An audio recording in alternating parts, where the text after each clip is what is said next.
అందరికీ నమస్కారం. ఈరోజు వివేకానంద రెడ్డి గారి మర్డర్ కేసులో ప్రధానమైనటువంటి సాక్షి అయినటువంటి రంగన్న బాకరాపురం పులివెందుల సంబంధించినటువంటి వ్యక్తి నిన్న సాయంత్రం 6:43 గంటలకి పులివెందులలో అనారోగ్యానికి గురి కావడం జరిగింది. అక్కడి గవర్నమెంట్ హాస్పిటల్ పులివెందుల్లో ట్రీట్మెంట్ ఇప్పించడం జరిగింది. అక్కడ సరైనటువంటి ట్రీట్మెంట్ సరిపోకపోవడం వల్ల రిమ్స్ కడపకి తరలించడం జరిగింది. కడపలో ట్రీట్మెంట్ పొందుతూ 6:43 మరణించడం జరిగింది. ఈ యొక్క మరణానికి సంబంధించి రంగన్న భార్య ఇచ్చినటువంటి కంప్లైంట్ మేరకు ఒక అనుమానాస్పద మృతి కింద కేసుని నమోదు చేయడం జరిగింది. దాంట్లో భాగంగా ఇన్వెస్టిగేషన్ని కంటిన్యూ చేయడం జరిగింది. మనం ఈ సీక్వెన్స్ ప్యాటర్న్ని ఆఫ్ డెత్స్ని చూసినట్లయితే వివేకానంద రెడ్డి గారి హత్య కేసులో ప్రధానమైనటువంటి సాక్షులు ఇప్పటివరకు 4 చనిపోవడం జరిగింది.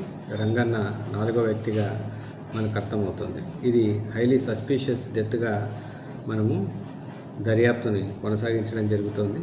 ఎందుకంటే ఇంతకు ముందు కూడా ఈ కేసులో ప్రధానమైనటువంటి సాక్షులు 3 వరకు చనిపోయారు. అదేవిధంగా గతంలో కూడా ఇలాగా సాక్షులు చనిపోయినప్పుడు ఆ బ్లేమ్ని పోలీసుల మీద, సిబిఐ వాళ్ళ మీద వేసి కేసును పక్కదారి పట్టించే ప్రయత్నాలు చేస్తున్నట్లుగా దర్యాప్తును చేయడం జరుగుతుంది. అదేవిధంగా ఈ మరణాల వెనుక ఒక సీక్వెన్స్ ఉన్నట్లుగా అనుమానిస్తూ ఆ యాంగిల్లో కూడా దర్యాప్తుని చేయడం జరుగుతుంది. పర్టికులర్గా ఈ యొక్క మరణాన్ని అన్ని కోణాల్లో దర్యాప్తు చేయడం జరుగుతుంది, ఇంక్లూడింగ్ సైంటిఫిక్ యాంగిల్లో కూడా ఏమైనా ఉన్నాయా అనేసి వెరిఫై చేయడం జరుగుతుంది. సైంటిఫిక్గాను అదేవిధంగా అనేక రకాల కోణాల్లో ఈ కేసు దర్యాప్తు చేయడం జరుగుతుంది. వివేక హత్య కేసులో కీలకమైనటువంటి సాక్షులు ఒక్కొక్కరుగా మరణిస్తున్నారు. దీంట్లో భాగంగా ఈ కేసులో ప్రధానమైనటువంటి సాక్షులు శ్రీనివాసరెడ్డి 2019 9వ నెలలో చనిపోవడం జరిగింది.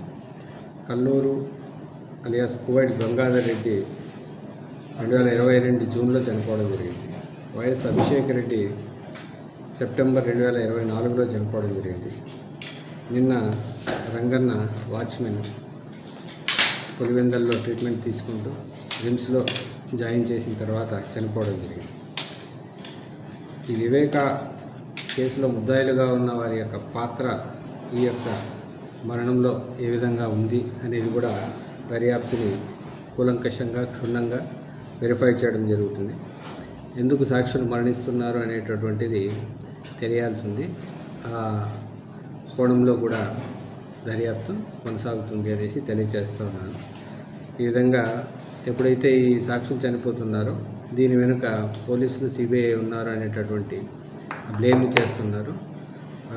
దీంట్లో ఉన్నటువంటి నిజాల్ని ప్రత్యేకమైనటువంటి నిపుణుల ద్వారా అదేవిధంగా ఒక స్పెషల్ టీమ్ని ఫామ్ చేయడం జరుగుతుంది. దాంట్లో ఒక డిఎస్పిని సూపర్వైజర్ ఆఫీసర్ గాను, ఒక ఎక్స్పర్ట్ అనాలిసిస్ టీమ్ని, అదేవిధంగా విభిన్నమైనటువంటి ఇన్వెస్టిగేషన్లో స్పెషలిస్ట్ ఆఫీసర్స్ని కూడా దీంట్లో తీసుకొని ఇన్వెస్టిగేషన్ చేయడం జరుగుతుంది.